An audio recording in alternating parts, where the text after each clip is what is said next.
So welcome back, everybody. It's time to meet our community. The Hispanic business community here in Orange County. Powered by the Orange County Hispanic Chamber of Commerce and Orange County's only community radio station, OC Talk Radio. Streaming live from our studios here at the University of California, Irvine's Beale Applied Innovation Center.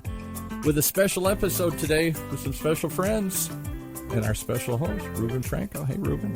Who'd you bring? Paul. How are you? Good. Along one of your old friends here. Yeah, full disclosure, I have a former fraternity brother of mine, Kevin Abbott, who's here. Kevin and I go way back. More than 3 decades back, I hate to say.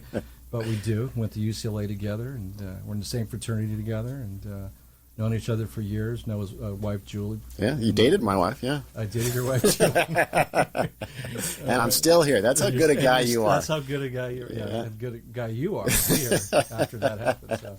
But thank you for being here. We appreciate it. My pleasure. You know, this is our podcast that we bring out to our community, and you know, Kevin is a very famous showrunner, one of the top showrunners in all of TV, and we're all right. I'll take it. Well, we're very fortunate to have him, and we have a lot of students we work with throughout all the universities here, and so they'll be glad to hear from you what you have to say about the industry and the business, and maybe some little advice too as well. So we look forward to the conversation. But what we'd like to start the podcast off with usually is just tell us a little bit about yourself and your family, and let everybody know who you are.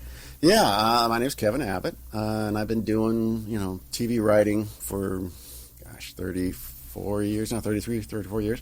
I started right out of college, basically 6 months out of college. Met my wife Julie at UCLA. We're both Bruins. We've been married for 35 years. Congratulations. Yeah, thank you. 3 kids. Two of them are in the business. My girls. Katie's a manager at a talent agency / production company called Circle of Confusion that's famous for Walking Dead. And my daughter Jessie is a development exec over at Capital Entertainment, which is a production company that does tons of TV shows. Their big one just now was Oprah Winfrey's Women of the Movement. No grandkids yet. I'd like to have grandkids. I'm pushing, but I've turned into that guy. Who just got married? Was it Jessie? Jessie just got married. Yeah, she got married just before COVID hit, October of 2019. Okay, so just before it hit, we got in under the wire. And I've been running TV shows now, probably, I guess 95. I've been running various TV shows. It's been a wild ride. It's not something. We got to get them to list a couple of them here. We got to get them to rattle off some of the shows. Tell us a little. Recently, you worked. Obviously, you were the showrunner for Last Man Standing with Tim Allen. Yep, that Nancy was Travis and Hector Elizondo. Yeah, and just, fantastic. One of my favorite shows of all time, because I'll have to ask you this question just because politically Tim was a conservative. Yes. Right. Yes. And I think he is personally, but he is personally, yeah. But I mean, on the show, and he was. He didn't pull any punches on it. Yeah. And I got to tell you, one of the interesting things for me about doing that show was that angle on it, because I'm left of center. When Julie and I graduated, actually, one of us was a Republican, one of us was a Democrat. We couldn't remember which one was which because it used to be much closer. It used to be much closer, the parties. Yeah. And now they've, as everybody knows, they've gotten a little further apart. So going in, it was struggle is the wrong word. It was a challenge to make certain that I always made Tim look, to not make him look bad, basically, to not let any bias I might have about any particular subject color that character's viewpoints. Yeah. And I like to think I did a good job on it. I would read further right-wing, websites, and I'd watch Fox News and whatnot just to kind of get a feel for what was being talked about and how certain people felt, And what I'd tell my writers all the time is, look, certain of the writers had a real problem with the character, and I'd say, you got to love the characters to write them. You got to love them. Find something you love in the character and build around that. Right. Because if you don't like the character, that's going to come out. It's going to come out in your writing. Right. So you got to actually like the character. And hopefully you love them. And I loved that character, and that character was Tim and Tim. I loved Tim too. they're good-hearted people. You know, Yeah. that character was always coming from a point of view of wanting what's best for his family and for the community. Yeah, and I didn't find it difficult to write that character at all. You know, a lot of it was just kind of, we viewed it as Tim was a traditionalist, is how we kind of called it, which is, you know, he's not against change and he's not against doing things differently, but he just wants to pump the brakes a little bit because of the law of unintended consequences. You never know what's going to happen, right? And we'd get to do the law of unintended consequences of what happened with these things. So yeah, it was.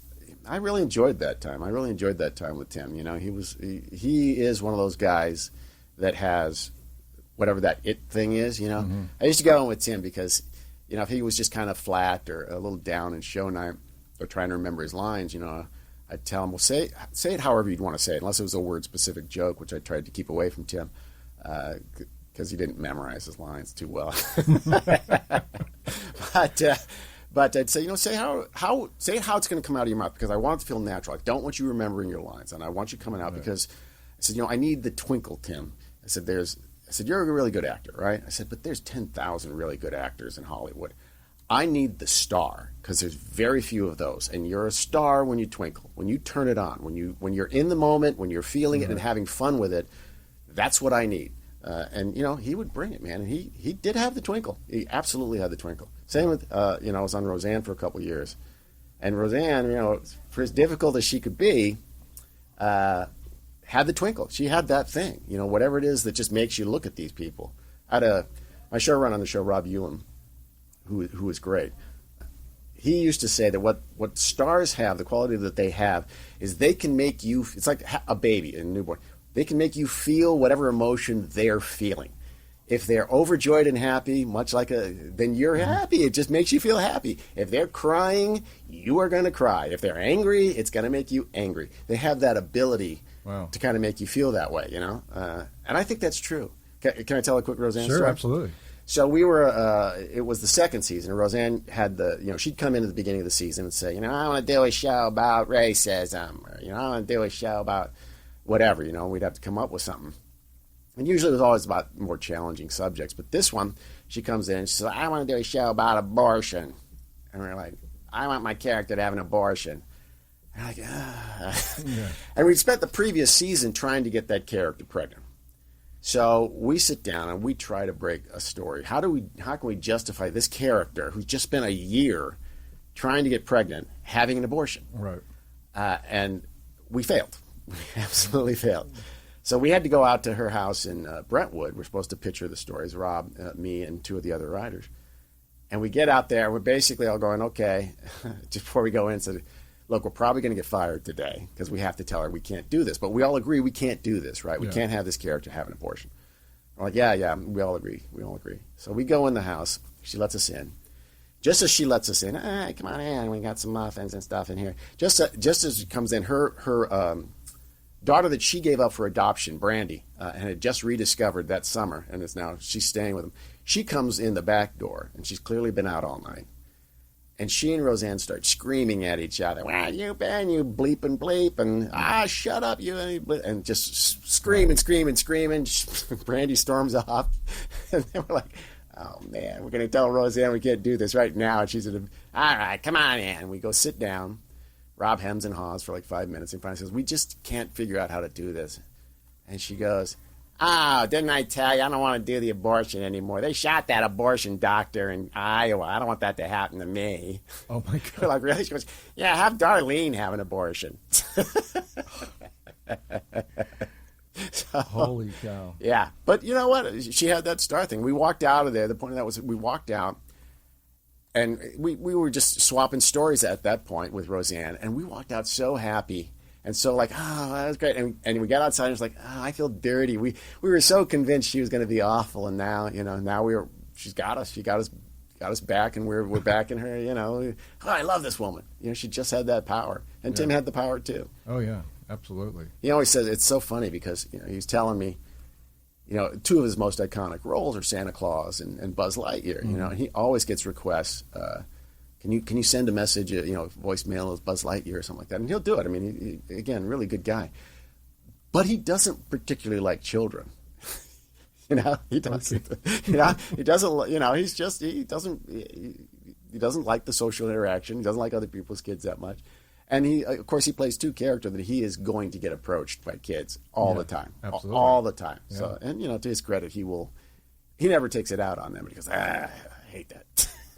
Yeah, I was just watching the Santa Claus because it's been on every night for the last 5 weeks. Or Exactly whatever. right. And he kneels down to this little girl who thinks he's Santa Claus, but nobody else, because he doesn't look like Santa Claus. Right.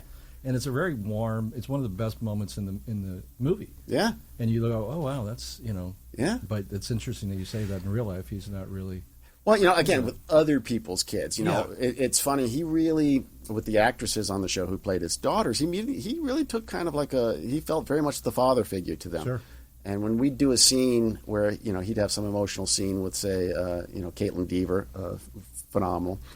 Great young actors. Yeah. They would move me to tears, man. They would really connect, and because he felt that way about him, and he could convey that. He really.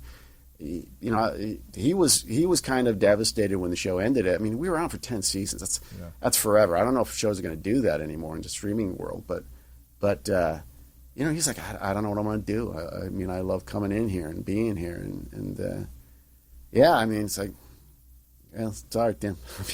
I'll work with you again if you got something going, but he just forms those connections with people. There was a really good guy there. I mean, I got to tell you. I mean, well, it definitely comes across, on screen that he's just he's one of the funniest men I've ever seen on TV and movies. And there's a lot of people out there that come across as great people who really aren't. Yeah, Paul and I were talking about that earlier, but yeah. I mean, and that's I'd almost say more. I always tell people don't meet the people you really love, that you admire, because they're gonna let you down most of the time. Yeah, that's true. I think you're right. Well, you were talking about comedies and what is there's not that many 3-camera shows anymore, right? No, it's there's not a lot of them. I mean, I actually did a show called Cool Kids with Charlie Day. That I went on and did it because basically I supervised it, and there are not only not that many shows out there, but there's not that many people that know how to do them anymore. Okay. Basically, the Fox executives were telling me, well, you're teaching us how to do this because none of us have done a 4-camera show. And I'm like, really? I mean, it just the framework that used to be there, where when I started 34 years ago, you worked your way up from staff writer. When I started, there were only 3 networks. Fox came along the next year, and you learned your craft. You learned the ability to do this, and just also, just the things of like when we were shooting the pilot to Cool Kids, I said, we're not gonna shoot the whole show in front of the audience. So we've got sets that are out of the audience's view, and I'm gonna pre-shoot those and just run them back. And they're like, well, no, we want to see the whole thing. It's like, no, you don't understand. This is not good for the audience. It will kill the energy in the audience. Yeah. There's a reason to have an audience, and that's to kind of bring that play-like energy, that feeling of you're with the crowd at the game. And you don't want to waste that. You want to keep this entertaining for them. So we're gonna show it to them and move on. And I had to fight them on it, but they eventually agreed. And you know what? They're like, yeah, you were right. You're absolutely right. Make sure you're going to shoot those scenes in front of the audience that they can enjoy. Right. With Tim, we'd always try to pre-shoot some scenes so that we could get through the night quicker, and then once again keep it entertaining for the audience. But I always had to make sure that I tried to get the scenes that Tim was in that are in front of the audience, so primarily the kitchen scene and the living room scene, right, and not so much the workplace, although I could use his office more, but tried to keep those in front of the audience because I know those are more. Look, they came to see Tim Allen, and those are going to be more interesting to them. They may love the whole show and the cast and everything, but Tim's the reason that we were there, and him was the reason we were on the air. So I wanted to give them, the audience, that reward. That they came to see. Yeah, I want you to walk out of here going, oh my God, that was so great. We had to see Tim Allen, and he talked to us, and because Tim would do a little bit of warm up. He always told his potato joke, and would try to. He loved interacting with the audience too, So it was a lot of fun. But will it come back? I think it might come back. Just to be honest, I mean, my career has seen kind of the pendulum swing on 4-camera. It was big when I started and dominant, and then single camera came in, and that pretty much dominated for 10 years or so. And then reality shows came in and kind of took up that space. Ultimately, I think there is something different and better that 4-camera does as opposed to single camera. It's more of a writer's medium, I think, because we are more like a play. We don't get to go everywhere. We don't get to show you every space. So we have to describe what is happening outside of what you see very often, and we get to be more, the actors, the characters have to speak more deeply in some ways, with the good ones, obviously, the good shows. And I think that makes it, I think it's more interesting for a writer, quite honestly. I did My Name is Earl for a year, and great show and everything, but it really wasn't as rewarding. I never felt closer to factory work than when I was doing that show, because you didn't have show night, which I love. Show night is, I always say, it's the cookie. Our reward at the end of the week for working hard is that you get to come in here, and this audience gets to give you, show you the love. Look, comedy writers, I say they're all messed up human beings. They're all in a lot of pain, and the only way they know how to deal with it is to spread it around. Yeah. So they're all kind of damaged people, and this is the way they get love, is people laughing at what they've done and feeling the emotion that you wanted to feel when you're trying to hit it. I just love that. My wife said she's never seen me happier than when I'm standing at the monitor and the show's going well, and just, I apparently I mouth all the lines as the actors are doing them. But it's a rush that I just don't get anywhere else. Yeah, well, you were nice enough to invite us to one of the tapes. It was the first episode of, I forget what, season 9 or... It was season 9, I think, 9. Yeah, but... and it was great. It was an awesome episode, and I told Julie, I sent Julie a text afterwards, and I said, What? You're texting my wife? Well... There you go, John. Man. There you go. No, but maybe I messaged her. I just said, Kevin was fantastic. There was a certain, they were talking about like James Burroughs being a concerto, conductor, right? And I just noticed that with you in that episode, of how you related to Tim Allen and Nancy Travis, and like in between takes, and just the camaraderie between, and then how you would get another take out of it. It was even better than the first, and there was just a certain joy in your face that I noticed, and I just thought, you had a command. You weren't even the director of the episode. Well, that's the other thing. Writers, especially in 4-camera, we're much more in control of the medium. My directors were all great and everything, but I felt, I had because we didn't have a house director. We had directors that came in, and they do like 5, or Victor Gonzalez did a bunch for us, and Victor was great. He's done a lot of stuff. Yeah, but because Tim, as great a guy as I think he is also, he's got his idiosyncrasies, and he has a tendency to want to say no to whatever it is you're bringing in. The first year that I ran the show, I think I was batting 0% on the changes that I tried to give him, because he didn't trust me yet. By the end, he totally trusted me, but I knew how to relate to him. To how to say, because he believed that I told him once, I said, what, Tim, even if I didn't like you, and I do, I know you don't trust writers, but even if I didn't like you, it's in my best interest to make you look as good as possible. I need you to look as good as possible. Sure. So even if I didn't like you, I would be trying my best. When I'm coming in here, I'm trying to make you look as good as possible. And he finally understood that. But he also understood that when I'm coming in, I'm not saying you have to do this. I'm coming in and saying, hey, how about this line? What do you think about this? Can you have fun with that? And he'll respond, and he'll want to add, because he's a great, very creative, funny guy. And it was when we could build that trust between us that kind of took off. So I always felt like if he did great and I love the take, I'm going to walk in and say, that was a great take, man. That was fantastic. He needs to hear that. And if it didn't work, then it's up to me to walk in and go, hey, not your best, man. I need the twinkle. I need the star twinkle. And you could tell that to somebody like that. Absolutely. Even at that level. Not at first, but when we got to a level of trust that, because he knows I'm telling him, that's not a take I can use. That's flat. I know you can do better than this. With Nancy's just a consummate pro. Nancy, I enjoyed so much. the problem was I have a very loud laugh, and I'm off I'm off stage, right? Right. If you listen to the shows I've worked on, you can usually hear that but Nancy would hear me laughing at her stuff, which would make her laugh, so she would break. So it was always this thing of, she tried to hold on at a spot where I'm really enjoying it. But, you could give them stuff, as well as almost all of the kid actors. They were just great, but you had to kind of approach them each in their own way. I mean, show running is... I always say I actually would prefer to be the number 2 on a show. That's actually my preferred job. Really?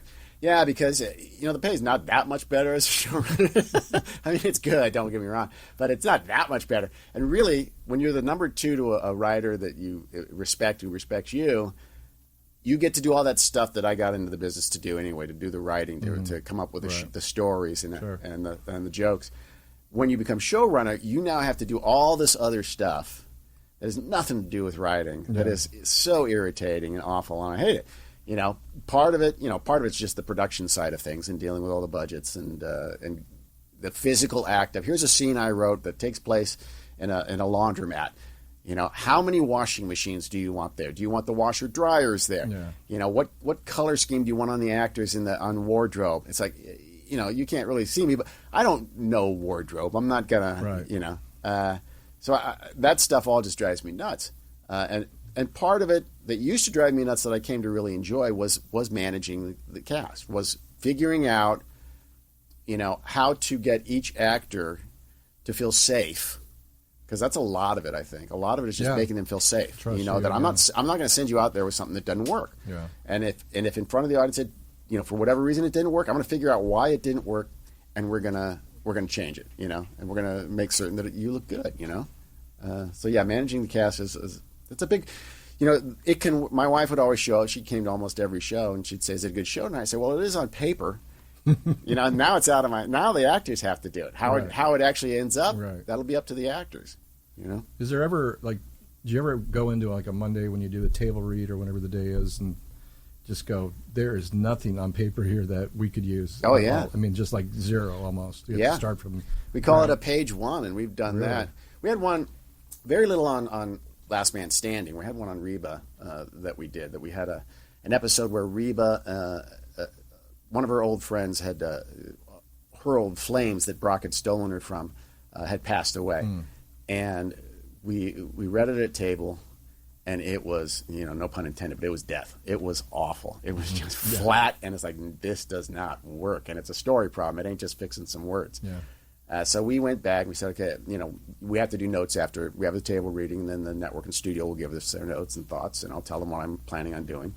And then you go back and rewrite it. Well, this one I said, just don't worry about notes. This is all going to change. It's not going to be a word that's the same. And went back and had to re-break the story completely, which we did, and we wrote it. And next day it didn't really work either. But we had it changed enough that we knew where the roadmap was. We could see it. And it wound up being a really good show. We had one on Last Man with the morning of the table read. We'd read on Wednesday mornings, and then they'd rehearse Thursday, Friday, and they'd do run-throughs for me and the writers where they would perform it for us so that we could see if it worked or not. And then Monday was camera blocking and pre-shoot, and then Tuesday would be show night.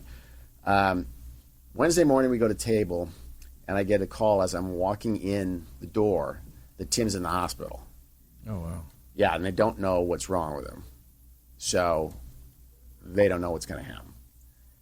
Now, on a show called Last Man Standing, when the last man ain't standing, it becomes a little difficult, right? And we did the table reading, and I said, well, let's hear what we can hear. And we got done with it, and I talked to. We were on Fox at the time, and I said, insurance would cover if we had to shut down for a week. But it's expensive. They'd prefer not to do that. Right. So I said, give me an hour. Let me see if I can just rework this. Let's figure if we can figure out a path forward on it. Which we did. We wound up finding out a path forward, and we just rewrote it all that night, and it takes obviously a bit longer.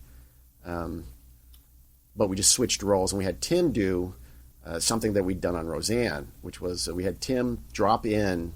He'd be at the beginning of a scene. He was trying to get there, and we said we'll shoot these parts when he gets back. And it wound up being, the network loved it. They thought it was really good. What was the episode? The episode was Ed is getting married to Nancy's mom, to Vanessa's mom. Yeah, okay. And Tim is stuck up he gets snowed in, and he has to try to get back Ed winds up in the hospital. Yeah, so Ed's in the hospital. Ed's in the hospital, right? And they have the wedding ceremony in the hospital. But Tim, we had to take Tim completely out of that. Wow. And we had one on Roseanne. My first year there, we were there, and it was a sixth or seventh episode, and the Emmys were on the night before, and she won that year for Best Actress in a Comedy. Okay. First time she'd ever won. And I remember looking at my wife and saying, "Oh, okay, it's going to be a good week." Because you may not know this, but Roseanne could be tough on writers. So I'm saying, oh, it's going to be a good week. She's going to be in a good mood. And we go in, and we're sitting at a table. We used to do table reads on the set there. And Roseanne's not there, and she's not there. And finally, Tom Arnold comes in. This is when they were married. And Tom goes, oh, let's just go ahead. We'll do it without Rosie. She's not here right now. And we're like, okay, kind of pointless because to not hear what she's going to do, right? Midway through the table read, we see Roseanne poke her head out from behind the set. Go, Tom. Tom gets up and goes, oh, just keep going. I'm like, all right, and the cast is reading, and her stand-in's reading her part, and they're screaming at each other back there. Some huge fight, and we hear her, storm off, and he comes back and goes, oh, don't worry about it. So we go back to the writer's room. We're like, okay, well, what are we going to do? How are we going to rewrite this? And Rob gets a call, and he comes back in, and he says, everybody but Kevin and Miriam and Eric, go home, and I'll call you and let you know what's going on for the week. And we're like, what's going on? He's like, well, this can't get out because Carsey Werner's in negotiations with ABC for a 3-year pickup. So they don't want people to know that, Roseanne's had a breakdown, and she's going to be hospitalized for a little while. Oh, my Lord. Yeah. And we're like, what? Yeah, they don't know how long this is going to be. But nobody can know, so you need to write a new episode without her. Just like that. Just like that. Yeah, hey, sure. we didn't have any in the bank that didn't have Roseanne in them, So, we had to scramble. We wound up... It wound up being a very good episode. It's Vicki Lawrence was in it, and it was Dan. Vicki Lawrence was one of Dan's old flames, and she shows up, and then Roseanne comes back. He doesn't cheat or anything like that because Dan loved Roseanne, but he winds up having very creative sex with Roseanne when she comes home that evening, and she's all thrilled about it. And then Jackie reveals that no, it was he was thinking about her. You cheated in your mind, yeah. And what we did is we did the same thing. We shot scenes with her to, she'd walk out of a scene or something like that. Right. But, those days, you hate to see them, but you never know when they're coming. You never really know. Yeah. It's amazing how often you can get a scripted table that everybody's read and gone, oh, yeah, this is really good. It's really tight. And then it reads and you go, that didn't work. And you go, yeah, there's a huge fundamental flaw here that it's going to take a lot of writing to fix. Yeah. Yeah. That's right. Yeah.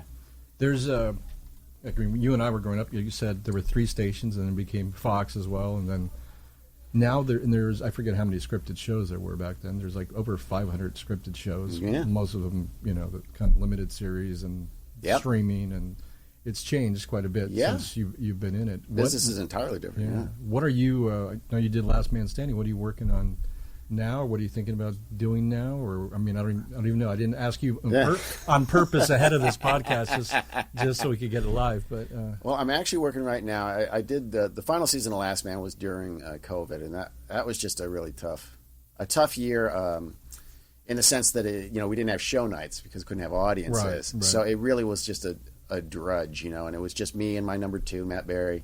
We're the only ones in the offices doing the writing, and all of the protocols and the testing and whatnot. It just was, it kind of burned me out that year. Yeah. So I took a year off just to recharge. And right now I'm working on a project that I'm probably going to take out beginning of next year with Reba again. Reba wants to do another show. Oh, great. Yeah. So we've been working on a show together, and but I like it a lot. And if that doesn't go, then probably beginning of next season, although there really aren't seasons anymore. No, there's not. I might go try to run. I mean, like I said, I'm kind of getting at the stage of my career where show running takes your entire focus. I mean, it really does command your life in so many ways.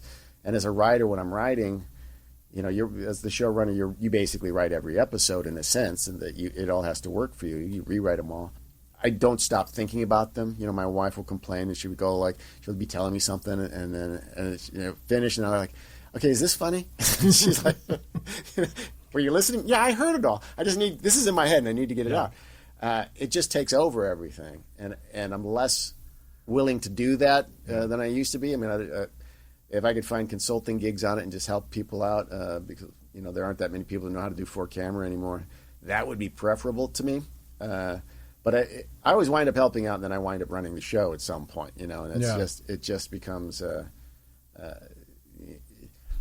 So anyway, I mean, if I can get the Reba show going, that's when I would be willing to go ahead and run and do the show and do the energy of it. Yeah, got it. But I like the streaming idea, because the idea of doing 8 or 10 episodes as opposed to 22 is great. I mean, we usually have pre-production is about 6 weeks before production starts, and I like to have 8 stories broken in some form. So that'll mean 3 scripts, a couple of outlines, and then the notion of the 8th one. So, it would be no problem doing that. It'd be done practically in preseason, But 22, usually, if you ever watch seasons of shows that were 22, usually the ones in the middle are a little weaker, and the reason that is because the writer's getting tired. What happens is they have all this great stuff from pre-production when they had plenty of time and they were well rested and coming off hiatus. And that all goes in the first 5-6 shows, right? Yeah. And then they're kind of going, now these are the ideas that weren't good enough to be the first ones, right? The next batch is those ones, and they're going through those. And then by the time you get to 13, you're exhausted. It's you still can't see the light at the end of the tunnel, and you just want to that's why those shows kind of suck. Once you get to the back 9, once you get to 15 or 16, it's I can see the end again. Yeah. You kind of get some more energy. But that's why I'd prefer to do 8 or 10. Yeah, that'll be interesting. Yeah. Do you have any advice we have a lot of students here in Orange County, and all over Southern California, obviously, but we're here on the campus of UCI, but there's also Chapman here, who has a great film school, and Fullerton, and any advice you have to young people breaking in, the way, I don't know if you consider it's changed a bit since you broke in 3 decades ago, and anything that they should be focused on? And well, I'll tell you, it somewhat depends on what you want to do or be. I'll give you from the writer's perspective. If you want to be a writer, the first thing you should do before doing anything else is write. Yeah. Right. You need to get that skill going and get that muscle working. And I think it is a muscle. It is something you got to constantly do to keep sharp. So right, and then you're going to have a spec script. You're going to have something to show people, and it shouldn't be an original. It shouldn't be an original just because if you're trying to get on a series, if you want employment, if you want to be a movie writer, it can be an original. If you want to be a TV writer, you need to demonstrate that you can write in other people's voices. If you ever hear a Woody Allen film or an Aaron Sorkin, that's just all those characters are them. There's them speaking. It's their rhythms and whatnot. Well, that's not going to work. It can't be your voice because it's not going to be your show that you're going on to work on originally. So you have to demonstrate that you can take other characters and write them faithfully and believably. And then once you get that, and make sure that thing's as good as it can possibly get before you. The big hurdle is going to be, how can I get somebody to read this that knows what's going on? Yeah. Traditionally, I think that the path that's been taken by most of the people that I know that have gotten into the business in the last 10 years or so is going to work on a production, trying to get a PA job, trying to get an assistant job, trying to do anything that can put you in contact with people that you can ask as a favor, can you give this a read? Because I can tell you, when staffing season would come around, my office would be lined with scripts, 3 feet high to read. I used to tell agents, all the agents in town, call you and say, what do you need? And I'd say, I need this. I only need this and this. Send me the one you think is best. The one client, I'm not going to tell anybody who you did, Right. But if you send me eight scripts saying, oh, well, can you just read all these? I'm not going to read it. Yours goes to the bottom of the pile. Yeah. Because I don't have the time. I literally can't get through all of these things. I'd have assistants helping me out reading it and saying if it, the ones that clearly aren't going to work. Right.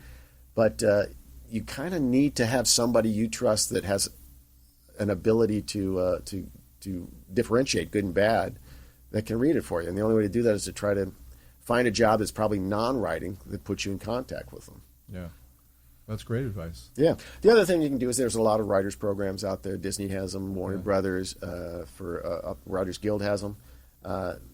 Those also, I think, can be doors that can be opened. I mean, I've hired people out of those programs because they're also subsidized, so the studio is more willing to hire them. You can go, well, they're not going to cost the studio.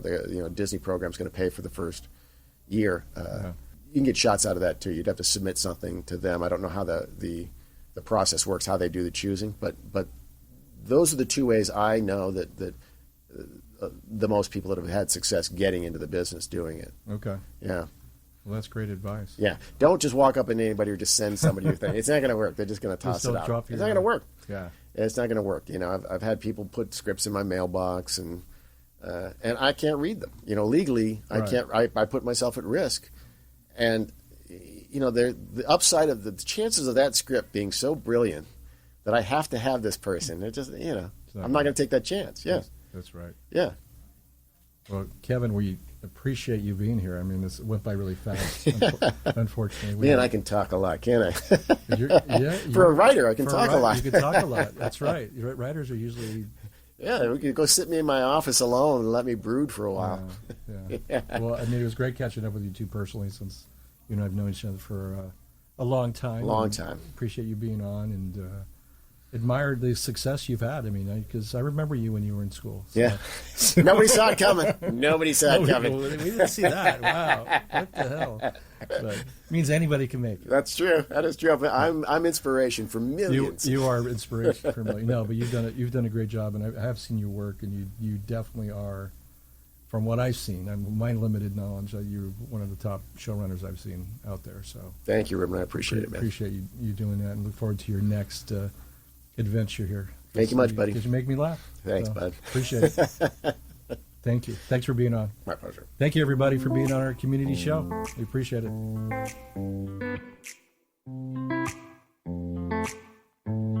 Well, there you have it. That doesn't give you pause to come back and hear more. I don't know what will, as we meet our community each and every week here in Orange County's only community radio station, OC Talk Radio, streaming live from our studios here at the University of California Irvine's Beale Applied Innovation Center, powered by the Orange County Hispanic Chamber of Commerce.